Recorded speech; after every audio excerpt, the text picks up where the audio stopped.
വന്യമൃഗശല്യത്തെ തുടർന്ന് ഡിഎഫ്ഒയുടെ അധ്യക്ഷതയിൽ യോഗം ചേർന്നു. ചാലിയാർ പഞ്ചായത്തിലെ വന്യമൃഗശല്യം പരിഹരിക്കാൻ മാസ്റ്റർ പ്ലാൻ തയ്യാറാക്കുമെന്ന് നിലമ്പൂർ നോർത്ത് ഡിഎഫ്ഒ ധനേഷ് കുമാർ. ജനങ്ങളുടെ സഹകരണത്തോടെ കാര്യക്ഷമമായ ഇടപെടലുകൾ നടത്തും. പെരുവമ്പാടത്ത് കാട്ടാനകൾ ഇറങ്ങുന്ന വനഭാഗത്ത് സോളാർ വൈദ്യുത വേലി സ്ഥാപിക്കാൻ നടപടിയെടുക്കും. രാത്രികാല പട്രോളിംഗ് തുടരും. ശല്യക്കാരായ കാട്ടാനകളെ വനത്തിനുള്ളിൽ സംരക്ഷിക്കുന്നതിനുള്ള നടപടികൾക്ക് മുൻഗണന നൽകും. തകരാറിലായി കിടക്കുന്ന നിലമ്പൂർ നോർത്ത് ഡിവിഷനിലെ മുഴുവൻ സോളാർ വേലികളും പുനഃസ്ഥാപിക്കും. ശല്യക്കാരായ കാട്ടുപന്നികളെ വെടിവെച്ച് കൊല്ലാനുള്ള പദ്ധതി കൂടുതൽ കാര്യക്ഷമമാക്കും.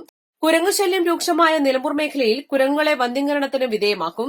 നിലവിലെ വനം വന്യജീവി നിയമത്തിന്റെ പരിധിയിൽ നിന്നുകൊണ്ട് ജനങ്ങളെ വന്യമൃഗശല്യത്തിൽ നിന്നും സംരക്ഷിക്കാനുള്ള നടപടികൾ സ്വീകരിക്കും.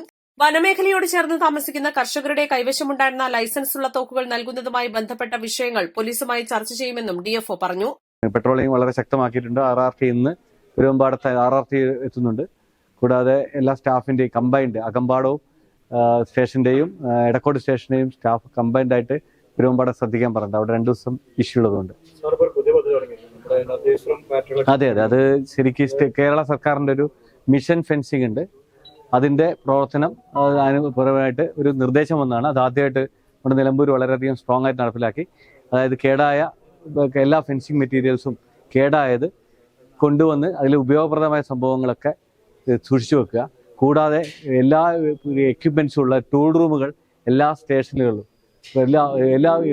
എല്ലാ വിധത്തിലുള്ള നമ്മുടെ ഫെൻസിങ് റിപ്പയർ ചെയ്യുന്ന ടൂളുകൾ, കൂടാതെ എന്തെങ്കിലും കൂടുകൾ പിടിക്കാനുള്ള ചെറിയ ചെറിയ ആനിമൽസിനെ പിടിക്കാനും അതിനെ ട്രാൻസ്പോർട്ട് ചെയ്യാനും റെസ്ക്യൂ ചെയ്യാനും രക്ഷപ്പെടുത്തുന്നതിനും റീഹാബിലിറ്റേറ്റ് ചെയ്യാനും പറ്റുന്ന കൂടുകൾ, പിന്നെ കാട്ടുതീ തടയാനുള്ള എക്യുപ്മെന്റ്സ് എല്ലാം ചെയ്യുന്ന ഒരു ടൂൾ റൂമുകൾ എല്ലാ സ്റ്റേഷനുകളിലും സംഘടിപ്പിക്കുന്നുണ്ട്.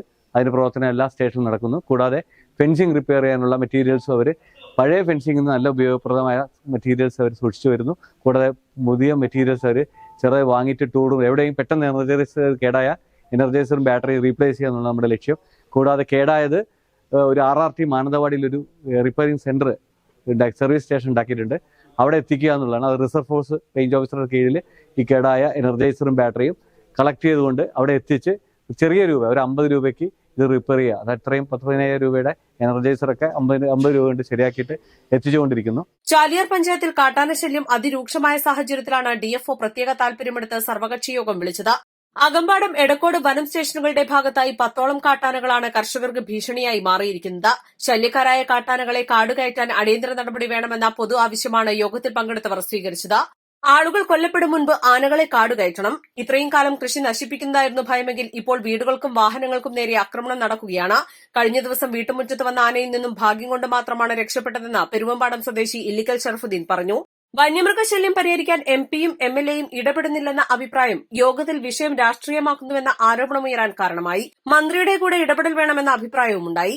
ചാലിയാർ ഗ്രാമപഞ്ചായത്ത് ഹാളിൽ നടന്ന യോഗത്തിൽ grama panchayat president P. Manoharan, Edavanna range officer P. Saleem, grama panchayat vice president Geetha Devadas, standing committee ചെയർപേഴ്സൺമാരായ തോണിയിൽ സുരേഷ്, ബീന ജോസഫ്, സുമയ്യ പൊന്നാങ്കടവൻ, ബ്ലോക്ക് പഞ്ചായത്ത് അംഗം സഹിൽ അകമ്പാടം, ഗ്രാമപഞ്ചായത്ത് അംഗങ്ങൾ, രാഷ്ട്രീയ പാർട്ടി പ്രതിനിധികളായ M. Viswanathan, Nalakath Haidarali, Nishith Akampadam, P. Shahul Hameed, Haris Sattiri, Samad Kallada, Akampadam deputy range officer VK Mohsin, കർഷക പ്രതിനിധികൾ, വനപാലകർ എന്നിവർ പങ്കെടുത്തു.